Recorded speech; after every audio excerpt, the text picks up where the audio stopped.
This message comes from PagerDuty. In a world of digital everything, teams need PagerDuty, a digital operations management platform that helps you stay on top of urgent mission-critical work and keep digital services always on. Learn more at pagerduty.com.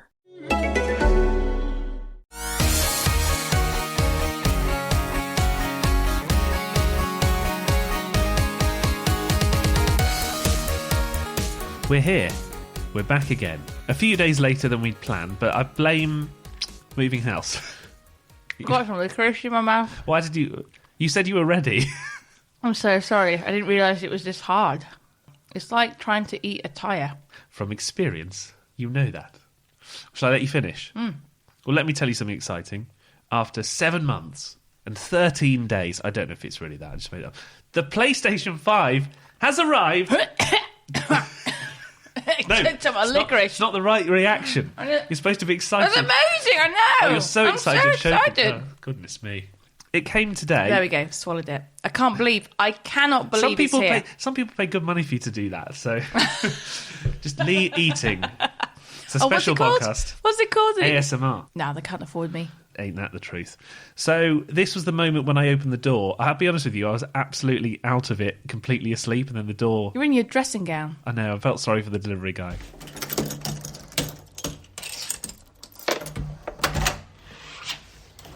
Oh, yeah. Oh, great, thank you.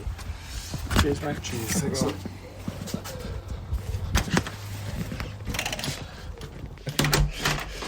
You broke my arm picking that up. I'd like to thank the person on Twitter who has spent months telling people when PlayStations are dropping on Amazon and everywhere. Is that how you found out? I followed this person and they had like a live stream of all this stuff. So thanks very much to PlayStation Instant Updates. That is dedication. If you're still struggling, why not try following them online? How long have you been trying to get hold of a PS5? I emailed PlayStation and said, hello, thanks very much. No, you didn't. You said, hello, we're a big deal. You know, we review games and consoles. Xbox gave us one, so where's ours? And then they never replied anything. Never replied. So anyway, we've been struggling for 7 months, and it's finally here. Whoa! Hang on, I'm going to start it up. Look, I've just realised how big it is. Wait a minute. Alex Rhodes described it as This is like a spaceship. a fridge drawer, and about as heavy. What do you think? It looks quite cool, though. Hang on, stay there. I'm going to turn it on, right? It's much bigger than the other one. It is a lot bigger. It looks quite futuristic, though, doesn't it? Looks like a building in London. Like it's like a structure. It looks like the walkie-talkie building. The shaft, the gherkin, the PS5. The PS5 building. Right, here it comes. It's turning on now. Wow. Ooh. It's quite shiny, isn't it? It looks much better. We haven't really played anything. I've played Chivalry 2, but I want to play Ratchet and Clank. We're going to play that in a minute.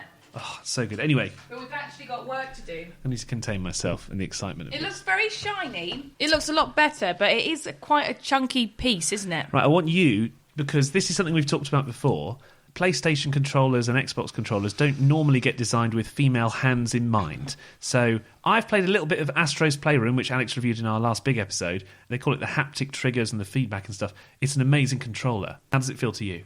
I love it. It's nice, isn't it? I love it. It's really good. It's so nice. I don't know. Have you got the PlayStation 4 controller? Yeah, get you the PS4. Because it kind of just sits in your hands. Just kind of slots in there easy. Yeah, you see, you can tell a man's made this one. What, the PS4 one? It's a bit... So the PS4's a bit chunk... I know the PS5 one is much bigger and much heavier. But the fit of it looks a lot better. But the fit of it, because it goes quite from fat to thin as it goes down the controller, whereas if you have the PS4, it's just one kind of size. Yeah. It's made for bigger hands. We're going to give it a go, and we'll let you know how we get on with our reviews of Returnal and Ratchet and Clank. Rift Apart, I think it's called. And we've literally just downloaded it now. It was funny, though, because I started it up and it said, do you want to transfer all your games over? And I said, absolutely fine. It said, that'll take 22 hours. But I want to play it now. So I just did all the save data, and then I'm just downloading games now. So if our internet's slow, by the way, sorry, Lee, it's because of that.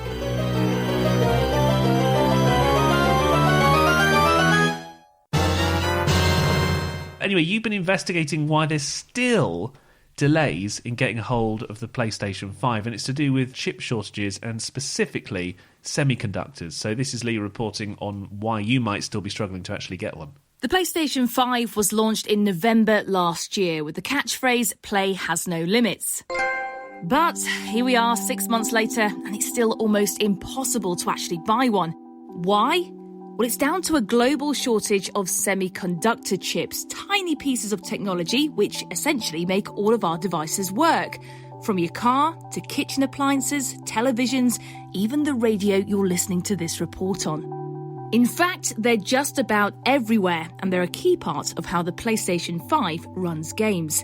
The shortage is something that caught the attention of the American President Joe Biden, who signed an executive order back in February to try and tackle the issue. Computer chips, like the one I have here. You can hardly see it, I imagine. It's called a semiconductor. It's caused delays in production of automobiles that has resulted in reduced hours for American workers. A 21st century horseshoe nail. This semiconductor is smaller than a postage stamp, but it has more than 8 billion transistors. 8 billion transistors, 10,000 times thinner than a single human hair in this one chip. We need to make sure these supply chains are secure and reliable.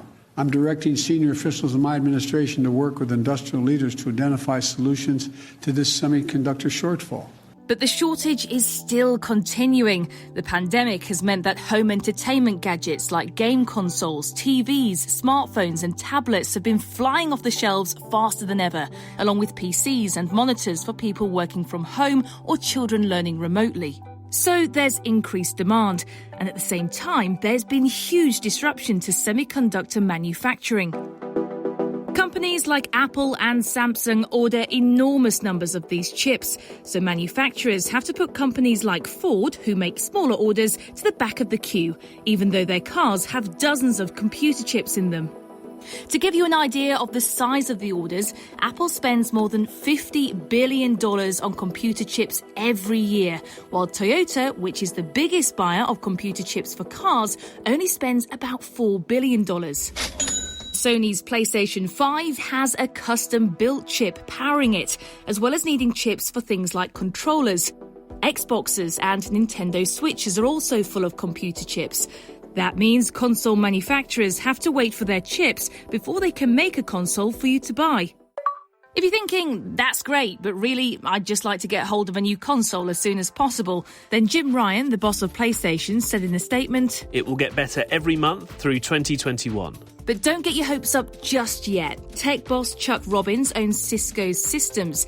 They make routers, help to store data online, plus 85% of internet traffic uses his company. And he believes that the shortage of computer chips is set to last for most of this year. When COVID hit, I think everyone thought that the demand side was going to decline significantly, and in fact, we saw the opposite. we saw the demand side increase. So what happened is all of the manufacturers like us and car manufacturers and everyone sent lower demand signals to the providers of semiconductors. They then reduced their capacity, and at the same time, demand went up instead, which was a complete shock to so many of us. And now we think it may be exacerbated because customers, we're afraid, are placing multiple orders or there's so much demand in the system because they're trying to get ahead of it. The overall demand right now could actually be exacerbated, but that's okay. We think we got another 6 months to get through the short term.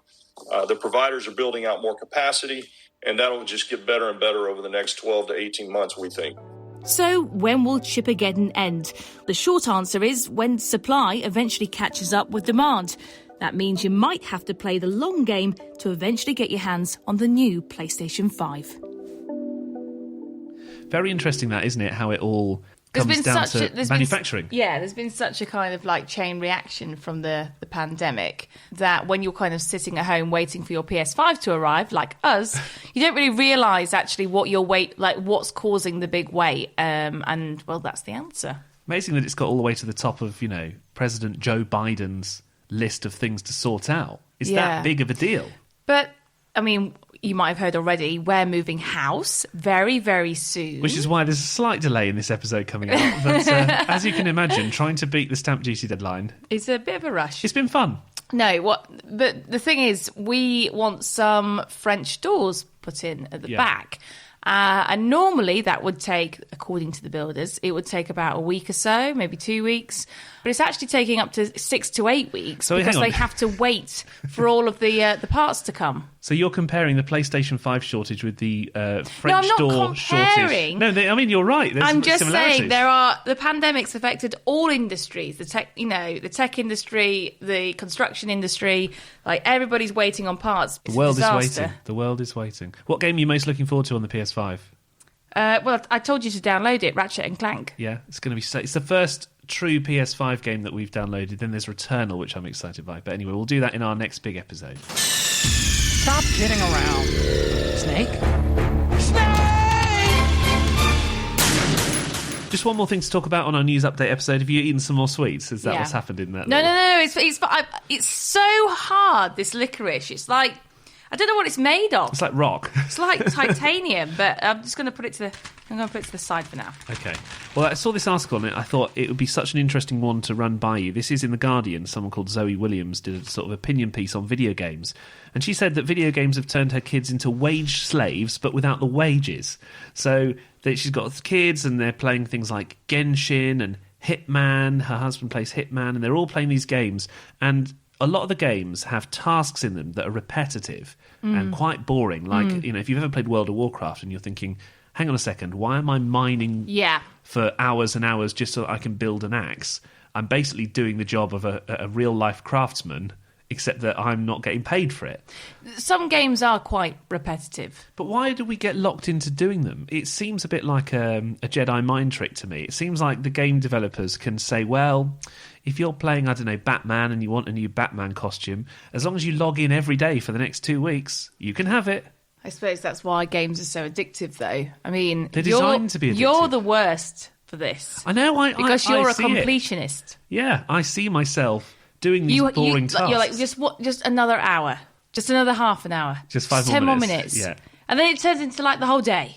I'm nowhere near as bad as I used to be. There used to be a game which we played, Left 4 Dead, which we've played together. Yeah, It's a love zombie that game. shooter. Such a great game. Now, they had an achievement which was something like kill 54,332 zombies, or something like that, right? So I didn't realise there were that many in the game. No, but as in, over the lifetime of you playing the game. Oh, I see. So one day, I thought, I really need to I need to get this done. Yeah, you're like this. So my friends and I, we played 4-player and we kind of came up with this strategy to get this achievement. And at the end of it, I thought, why did we Were you do cool that? at school, Chris? I mean, I played the violin, so absolutely not. I don't know. It is like having a job sometimes. And then you've got to think to yourself, I'm not enjoying this game, so put it away and walk away. I think also, I know we bring him up quite a lot, but Wolfies, who I've spoken to in the past, he won Fortnite. Well, he came second. Yeah. He won loads of money, though. It didn't really matter because he won $1 million. Dollars. So he's got mad cash. But, I mean, his mum said to me, it's really hard because I know how good he is and I know, look, he's made a lot of money from it. But there were times that I thought, he spent like 4 hours on it today. He needs to come off it. But then it's hard, isn't it? I think that when you've got kids, the percentage of kids who can go on to become professional gamers and win millions of pounds is quite low, I would say. Did Bailey just sneeze then? Our rabbit just sneezed. Oh, that's good to know. Coronavirus for rabbits. No. Oh, a pigeon sneezed at me the other day. I bet you didn't know that. I was like, can you please not? Can you wear a mask and go away? The pigeon sneezed on you? Pigeon sneezed. How rude. I know. I was like, get out. But anyway, so with games and kids, I do think it's good to have a time limit because if you are, repetitively mining in the game and you're not actually enjoying it, there's something in you, isn't it, that thinks, well, I'm going to carry on. Don't do it. I think the bigger question is, why are game developers making games like this? Back in the day when we used to play Sega or, Nintendo, it was kind of, you got your Crash Bandicoot, you played it, you completed it, right, next game. Whereas now they're like, there's goes on downloadable content. forever. There's an online mode. And if you play 1,000 online games, we'll give you a better, character We played skin. Mario, didn't we? Well, we completed Mario on the Switch. I think it was called Mario Brothers Super U or Great something game. like that. Really good it's game. really It's good. really good. And when we beat it, we were really happy and put it down. Yeah. That's why I loved, and I still love gaming, is because you get a game, you sit down, you complete it, you can come back to it when you like, but then once you've done it, you move on. And you have a variety of games. But I feel think like that's some it. of the games that you play in particular just go on forever. Well, I'm playing the Mass Effect trilogy now, and there's probably more than 200 hours worth of gameplay in that. What's the card game you play? Hearthstone. You're never off that. That's the perfect example, actually, because every 3 months they release a whole new load of cards, and all the old ones that you played with get ditched, and then you try and beat people online, and then if you pay a little bit extra money, you can have some better cards. Actually, I've just realised something. I don't think I really play that many, in comparison, games that are like the ones we're talking about. Yes, I know. So You don't. recently, You're quite separated from it. Really quite separated, because I played the recent Crash. I also played Little Nightmares 2. Games that when they're done, they're done. I mean, Little Nightmares 1, I think there's only, 4 or 6 hours of gameplay in there? Yeah, you can do it relatively quickly. But that's what I like. On to the next one. I prefer these kind of games anyway. So maybe that's just something to think about. But anyway, we need to go and spend more hours on Ratchet and Clank. Sorry. Rift Apart. Sorry. Grab my sweets. You just want your sweets, don't you? I'm ready for this. Right, we'll let you know how it is in our next episode. Woo! Don't miss it. Thanks for tuning into the Naked Gaming Podcast. Lee's already on the licorice. Bye.